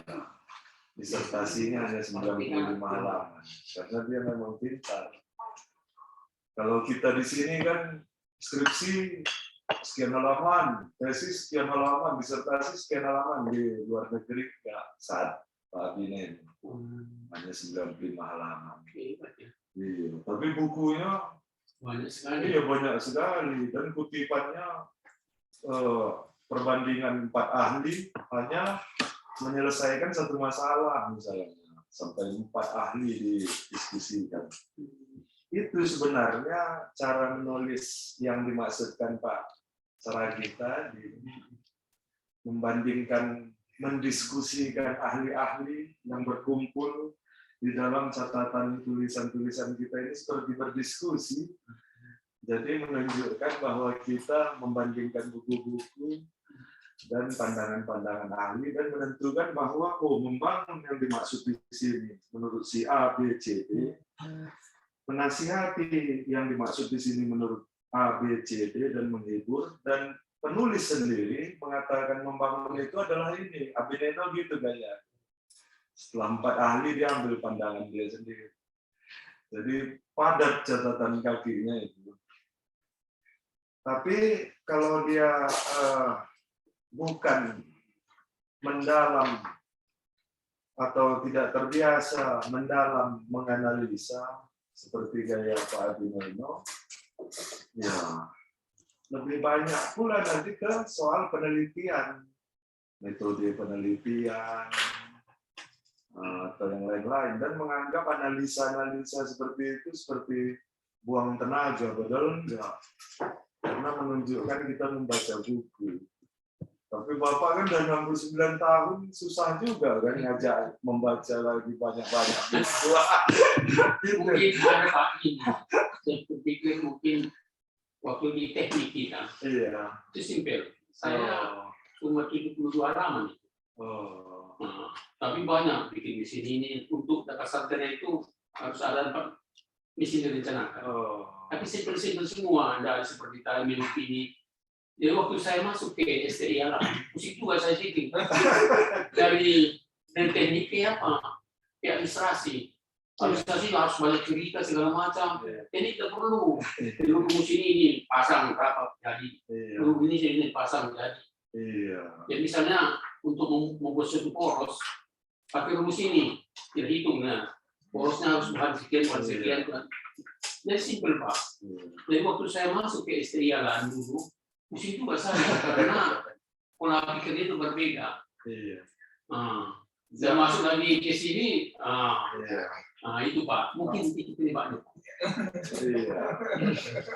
Itu juga yang kita hadapi Pak. Dan sebenarnya sama. Apalagi nanti dosen-dosen yang dari Jerman gitu atau Belanda studi, dia keliling dulu dibahasnya. Padahal yang mau dibicarakan itu sederhana. Oh ini dia. Bahasa lagi. Dalam, semua disinggungnya. Jadi di barat jalannya itu Pak, kanan kiri dipagari tidak ada lubang, nggak ada lagi pertanyaan, karena udah semua. Iya, itu gaya yang dari Jerman. Maka itu katanya sekolah paling sulit di Jerman. Iya. Jadi itu yang membuat sebenarnya berteologi itu banyak metodenya juga, Pak. Metode penelitiannya, gaya penulisannya nampak itu dibanding Eropa dan Amerika dan lain-lain. Pak, perangin angin dibahasnya itu. Makanya Pak perangin angin luas membahas itu. Iya. Mana ininya mana itu. Iya. Sementara kadang-kadang kita beda jurusan, Pak. Kan Bapak teknik, kami kan teologi. Dan Bapak mulai mendalami teologi. Dan yang paling bahaya kita teologi diperiksa profesor yang bukan teologi. Itu yang paling gawat. Iya, dia nggak ngerti apa yang kita periksa, tapi mengomentari. Nah, itu yang paling berbahaya. Makanya itu saya katakan debat terus jadi. Iya, tapi Bapak hari ini masih bisa tersenyum kan karena teolog yang menguji Bapak. Baik. Jadi apa yang Bapak dapatkan dari tesis ini? Hal yang baru. Yang baru memang secara normatif Pak. Ya. Kalau pendeta berkhotbah itu mengatakan bahwa subahnya gitu, tapi tidak pernah teliti di mana dasarnya itu kenapa bagus. Itu yang secara normatif, makanya kita teliti secara akademis, tapi dari belajar dari tafsiran itu. Baik. Lalu kan tadi Pak Siombing juga banyak bertanya soal tafsiran dan lain-lain. Saya bertanya ada kalimat Bapak bahwa Yesus itu tidak mau dianggap Mesias yang politis, bersifat politis. Ada saya lihat di halaman, di sekitar halaman berapa tadi? 85 kan 54. Ada Yesus yang bersifat politis. Menghindari itu Tuhan Yesus. Ada apa itu Pak kira-kira menurut Bapak? Yang politis itu artinya Mesiasnya, kemesiasan.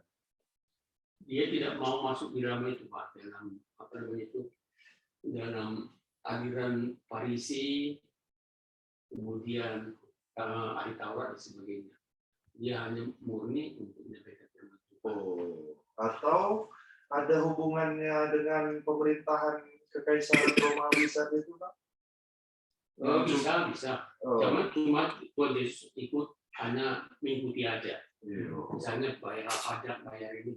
Di situ ada, tapi untuk masuk di dalam apa itu Tuhan Yesus tidak mau. Iya, jadi siapa kira-kira yang dianggap Tuhan Yesus yang menurut perumpamannya ini yang tidak bisa memperoleh keselamatannya itu Pak? Yang pertama mereka yang tidak percaya. Tidak percaya. Artinya didengar pun firman Tuhan itu, ya kalau kita lihat suka sama satu orang apapun dia bilang tidak masuk.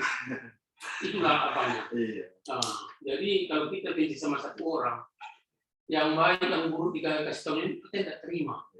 Nah, Karena jadi udah kira-kira gitu, jadi yang masuk di situ, Pak, Nah, itulah orang yang tidak percaya, iya. ya, Farisi, kemudian ahli Taurat dan sebagainya. Iya. Tapi kalau seperti di gereja, kita kan sudah orang percaya, sudah dibaptis dan sebagainya, udah CD. Baik. Nah, Berarti kalau menurut Bapak, apakah cara mengajar Tuhan Yesus itu mau menghindari hal-hal yang politis yang bertentangan dengan keinginan kekaisaran Roma, atau bagaimana menurut Bapak soal perumpamaan ini? kalau perumpamaan itu dia hanya menjelaskan mengenai kerajaan semua agama. Tidak menyinggung masalah apa, masalah politis. Apakah menghindari pertentangan dengan kekaisaran Roma, atau memang benar-benar untuk menobatkan pengikutnya? Untuk menuatkan. Apakah Tuhan Yesus berjalan di dua sisi, satu sisi menobatkan orang banyak yang akan mengikut dia, satu sisi berdamai dengan kekaisaran Roma, supaya tidak dianggap Mesias yang politis? Ada Artinya aturan-aturan tetap diikuti. Jadi Tuhan Yesus sebagai ya dalam pemerintahan juga sebagai apa namanya penduduk, nah, tetap warga warga tetap mengikuti aturan, tidak mau bertentangan. nggak mau dia. Iya. Tapi itulah contohnya bayar pajak. Pajak kalau mengikuti kewajiban. Baik. Lalu Pak, buku-buku yang Bapak pakai ini semua langsung Bapak lihat bukunya atau Ibu? Langsung. Langsung. Nah, dan kebanyakan saya punya itu Pak. Ada sama Bapak ya? Mungkin 90%. Oh, iya. Berarti banyak buku-buku teologi Bapak ya? Banyak. Iya. Jadi Saya misalnya 90% Pak. Yesus yang politis itu ada buku Bapak? Si Hugo kalau tidak salah penulisnya, orang Nias. Oh, Lalu saya bandingkan dengan buku Richard Daulay soal perpolitikan di Indonesia, hampir mirip kalimat-kalimatnya. Jadi sampai hari ini saya masih ragu, ini yang mana saling melihat ini. Sehingga kalimatnya bisa mirip antara dua buku Richard Daulay dan si Hugo. tahun terbitnya Pak. Iya, saya cek tahun terbitnya, tapi saya tidak bisa berdasarkan kepada tahun terbit, karena bisa kita tulis dan menerbitkannya 10 tahun yang akan datang. Sementara Pak Richard Daulay di UGM itu dokter yang kedua. Dokter Itu PDWI Pak. sekretaris dulu. Sekretaris. Iya. Jadi saya lihat kok mirip. Jadi maksud saya begini Pak, khotbah yang menggunakan perumpamaan ini tidak ada hubungannya memang supaya Yesus tidak dianggap menentang kekaisaran Roma. Jadi dia pakai perumpamaan. Misalnya seperti Yohanes di Pulau Patmos, dia memakai angka 666. Ada yang mengatakan itu lambangnya Nero. Bahwa Nero itu ya sama dengan setan misalnya. Lalu datang kita sekarang asal 666 itu setan kita bilang. BK pun nggak bisa lagi 666 plat mobil atau plat sepeda motor. Nah, apakah Tuhan Yesus pun memakai perumpamaan ini dengan tujuan memudahkan, atau ada di satu sisi di bahan yang Bapak bahas ini mengungkapkan bahwa tidak menentang kekaisaran Roma, sekaligus menjelaskan supaya bertobat. Bagaimana kira-kira? Tidak ada di sana hubungannya? Kalau nggak ada, Secara langsung enggak. nggak ada. Secara langsung nggak ada, Pak. Cuma kalau kita baca di apa itu surat dari apa Yang lain ya Pak? Itu Iya. surat yang itu kan lain, disuruh di Injil yang lain. doakanlah penderitaanmu, Ya. doakanlah gini, Berikanlah kepada kaisar. Ah, Iya. jadi artinya bahwa pemerintah itu adalah yang ditunjuk Tuhan, Oh. sepenuh presiden lah. Oh. Jadi kita harus tetap mendoakan mereka. Iya. Supaya mereka melaksanakan, walaupun jadi pilih Tuhan, itu melaksanakan dengan baik. Iya. Nah, Baik Pak. Jadi karena Bapak juga sudah berpengalaman di penjara seperti Paulus, 6 tahun Pak. iya. Tapi belum penjara bawah tanah tuh Pak, ya belum ya. Oh, Seperti lebih parah Paulus. Paulus, Pak. Iya belum Paulus ya sudah Pak. kiramu, Pak. Iya, jadi saya berterima kasih lah supaya menjadi contoh juga buat saya untuk menghadapi ujian selanjutnya.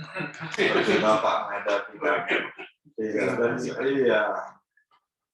Nanti ini catatan perbaikan saya serahkan ke Mesa, ya Pak ya. Halaman-halamannya nanti saya serahkan. Baik.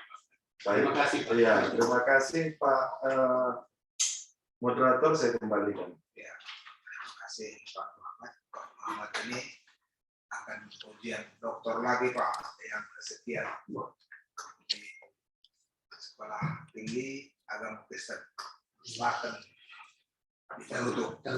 Ya, karena doktornya dari SPT HKBP dia punya negara, sehingga dia harus lagi membuat disertasi lagi model Staken. Yang katanya tadi yang bimbing bukan kilo gitu. Di sana prosedurnya rupanya agak luas juga. Jadi dia sudah lulus ujian kelayakan, tinggal ujian terbuka dan tertutup baru kemudian dapatkan doktor dari Staken yang dia punya negara. Padahal dia sudah doktor yang diakui oleh gereja atau yang kita sudah diakui gereja itu kan. Nah, tapi dia nggak puas, dia mau dapat pengakuan negara.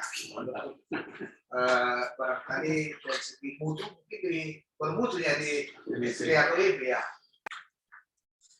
Nah, tapi itulah namanya proses perjalanan hidup. Ya. Butuhnya pengakuan ini Pak. Butuhnya pengakuan, iya, pengakuan negara. Ini pernah saya Pak nanya kuliah sama Pak Jontor. Pak, kenapa di sini ada profesor? Saya bilang, ada perlu profesor yang penting kita didik semua jadi apa? Jadi hamba Tuhan. Karena jadi orientasi itu Pak. Oh ini. Kalau di SD Jakarta kan ada profesor Pak. Ada. Di sini nggak ada. Dokter banyak. Ya, STP Jakarta sudah sedikit pragmatis juga, sama dengan STP Jawa Tengah juga. Mereka punya negara dari Jawa Timur. Oh, Itu ada Pak. Oh, Jadi ada pergumulan juga itu. Jadi begitulah barangkali Pak Ritonga ada catatan dari 3 pengujian tadi sudah direkam oleh saudara Mesa. Dan barangkali Bapak keluar sementara supaya dapat diberikan Supaya Bapak panggilan ya. Silakan Pak ya. Sudah juga ya sudah ya. oh iya. Ya betul. Perlu dua kan? Harus kita diskusikan secara fair semua. Kalau usul pemimpin gimana? Ya, Usul Pak Sudah nih Pemimpin. Pak. iya. Aku belum buat ini. Sekarang kalau pemimpin dulu karena apakah memang kita sudah sama-sama mendengarnya dan sudah makan kondisinya.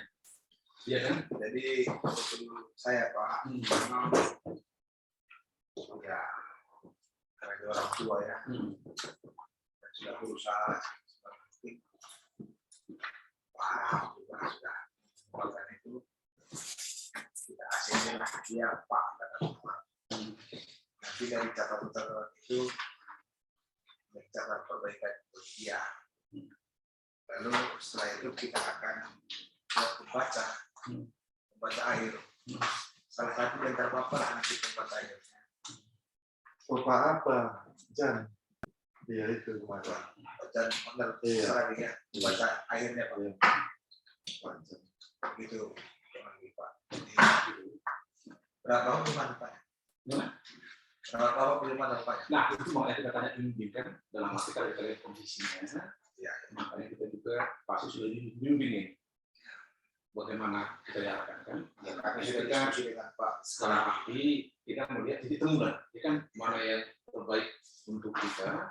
Nah kalau memang dia harus kita loloskan katakanlah lulus, berarti kan program mayo yang harus terbaik.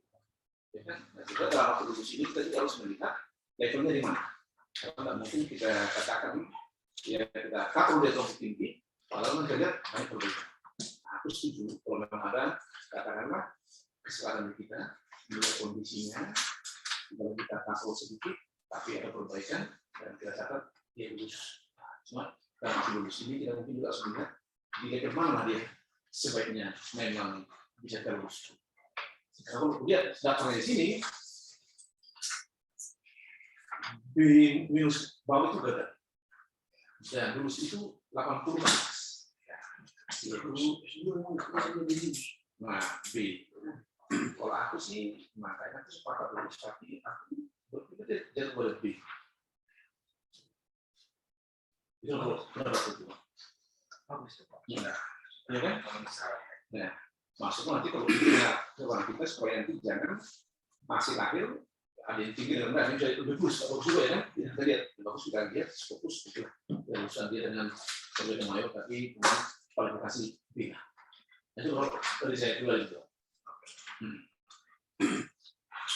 Apa penting? Iya, sama Pak. Jadi memang ada hal-hal yang memang perlu untuk diterapkan juga ya. Karena kita punya belas kasihan, tapi ada juga yang akademisi. Iya. Makanya Pak, tentukanlah nanti pembahasannya Pak ya. Supaya standar itu bisa dapat. Baik, Pak. Oke, kalau itu sudah mudah gitu. Jadi nanti nilai akhirnya level B lah. Iya, B. Tapi udah masuk nilainya kan? Kemana? Dia kurang. Iya, maksudnya aku cuma itu yang tanyakan. Karena latihan penggabungan, dia itu sudah hati-hati kan? Oh. Iya kan? Kalau kita nggak sepakat dia di B, bisa kita gabung, bisa lebih terus. Iya kan? Makanya belum isi dulu.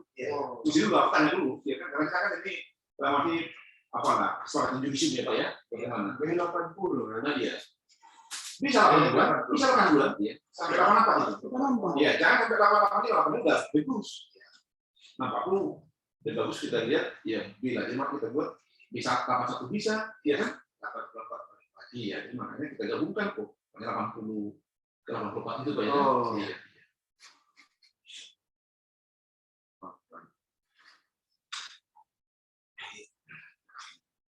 Nanti aku udah benar ya Pak. Iya, itu sebentar. Ya, Karena berubah lagi. 82.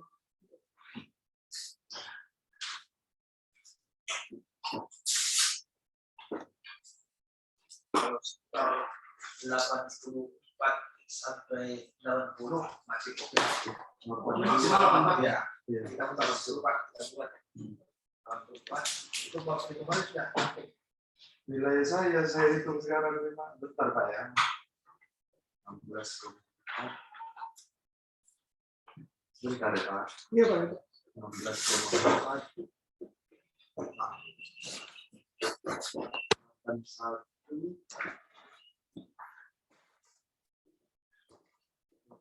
60.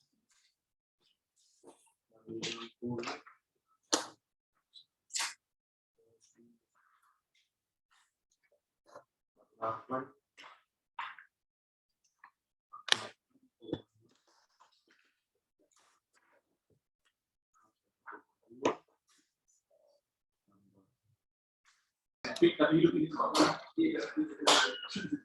Pemanasan dulu.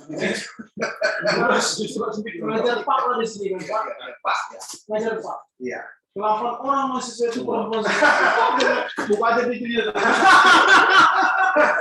Ini ya. Hanya sedikit nih. Nanti ini pegang aja Pak ya. Pegang. Oh. Ya, terima kasih Bapak Ibu sebagai moderator. Terima kasih atas kerjasama yang baik dari Budi dan pembimbing setelah akan tentukan nilainya dan dilaporkan oleh Sekretaris Sarjana Pak. Ya, baik. Bapak-bapak penguji, pembimbing dan Pak Ritonga ya Pak Ritonga. Berita acara Yudisium nomor 76 DPSTT Apisakda tahun 2022. Pelaksanaan ujian meja hijau atas nama saya namanya Pak ya, Ferdinand Ritonga pada hari Selasa tanggal 6 bulan September tahun 2022 telah dilaksanakan ujian meja hijau atas nama Ferdinand Ritonga dosen pembaca dan penguji yang terdiri dari saya namai bapak-bapak semua, Dr. Jajaman Praginani, Pembimbing 1, Dr. Ramli Harahap, Pembimbing 2, Dr. Batara Siombing, Penguji 1, Dr. Yatmo Saragi, Penguji 2, saya sendiri Penguji 3. Sesuai yang dipaparkan Saudara Ferdinand Ritonga di hadapan para pembaca dan penguji dalam mempertahankan tesis tersebut, dan juga mengacu kepada kriteria yang telah ditetapkan, maka para pembimbing dan penguji memutuskan satu, menerima tesis tersebut dengan nilai rata-rata 82,26 dengan ketentuan perbaikan selama 30 hari. Yang kedua, nilai kelulusan tesis tersebut adalah B. Yang ketiga, hasil perbaikan tesis ini akan dibaca ulang oleh Dr. Ian Hotner Saragi. Dan yang keempat, honor pembaca ulang akan dikenakan kepada mahasiswa sebesar 300.000 per bulan. Dan apabila melewati bulan yang ditentukan, maka dikenakan tambahan biaya 500.000 per bulan.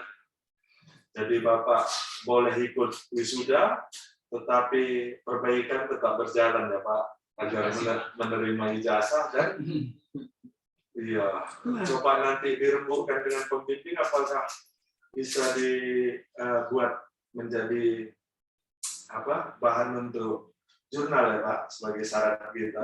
Ya. Dan yang kelima, tesis yang sudah diperbaiki dan sudah dijilid look serta sudah mendapat pengesahan disahkan rangkap 3 ke kantor pasca sarjana, STT Abisabda dan soft file yang berisian tesis tersebut dengan nama file per item, misalnya kata pengantar, daftar isi, bab 1 dan seterusnya. Demikian berita acara yudisium ini disampaikan Medan 6 September 2022 atas nama Direktur Pasca Sarjana Dr. Jaharianson Saragi. Tepuk tangan kita. Ya. Baik Pak, saya kembalikan ke moderator. Jadi begini Pak Ritonga ya, Bapak yang muji dokter-dokter semua sistematika, historial, kita tiga misalnya saya dokter PB juga. Jadi sebagai dokter umum ini juga harus dijaga prestisenya Pak. Jadi kalau nilainya terlalu tinggi, menentukan harga diri penguji, tapi Bapak harus lulus gitu. Lulusnya kan B Pak ya. Jadi 82 itu sudah 80 sudah menjadi Pak. Ada 82 berarti ada yang menilai tapi 84. Jadi itu sebenarnya sudah merupakan prestasi besar itu. Itu yang pertama. Yang kedua Pak, perbaikan Bapak ini cukup major, cukup banyak, besar sebenarnya. Apa yang dikatakan oleh Pak Siombing tadi, dari segi PB-nya harus tambahkan semua itu. Catatan Pak Mesak barangkali bisa membantu yang dikatakan oleh Pak Jahit dan juga sangat membantu dalam analisis Pak. Karena ini tesis master Pak. Jadi master itu harus menguasai string.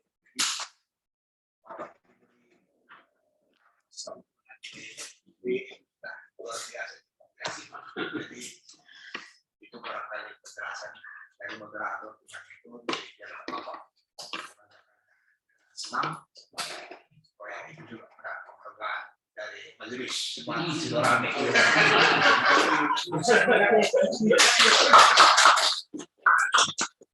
Usia 69. Luar biasa. Patut si Pak Hutar pun barangkali lulus sampai 69. Sama Pak. Oh gitu ya. Dan besok pula kan uluan. Belum, saya apa dulu? Belum. Ya. Apalagi Anwar Chen, Dia masih muda.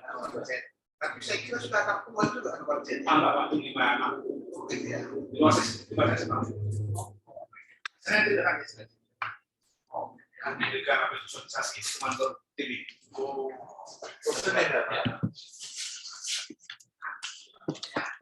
Jadi terima kasih untuk Pak tulis Bapak. Untuk kebutuhan kita ini kita berikan kepada Bapak ya. Terima kasih Baru Pendeta Doktor atas pertemuan hari ini dan banyak masukan yang tadinya mungkin masih di sini sudah bisa diterapkan nanti. Terima kasih banyak sekali saya dapat hari ini. Jadi saya senang karena memang itu tujuan kita. Tujuan saya ini apa ini. Jadi semoga ke depan saya di gereja semakin baik dan bisa membantu pendeta dan sebagainya. Terima kasih Pak untuk berdoa. Segala puji syukur kepada Tuhan kepada surga atas kasih Tuhan yang menyertai kami dalam musim hari ini yang berlangsung baik dan penuh sukacita. Karena Tuhan, apa yang telah dikoreksi oleh manusia kami dan semakin baik, sehingga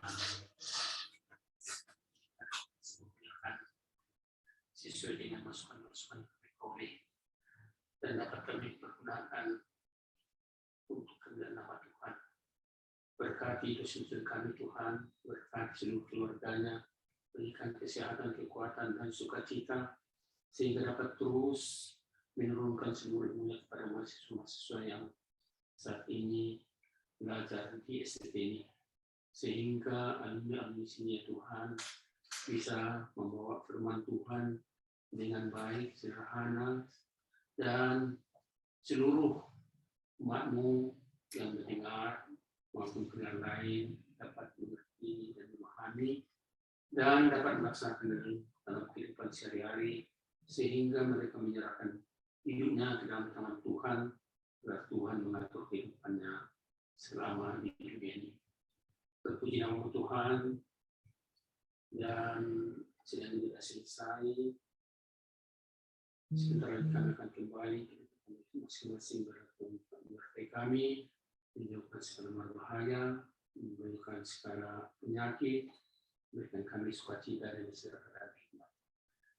Dosa-dosa kami telah terampuni, bertanggung jawab atas kasih dan kami. Terima kasih Bapak yang Tuhan dan Tuhan kami dan tidak terima. Nama Nabi Yesus. Amin. Amin. Betul Pak ya. Sama kita.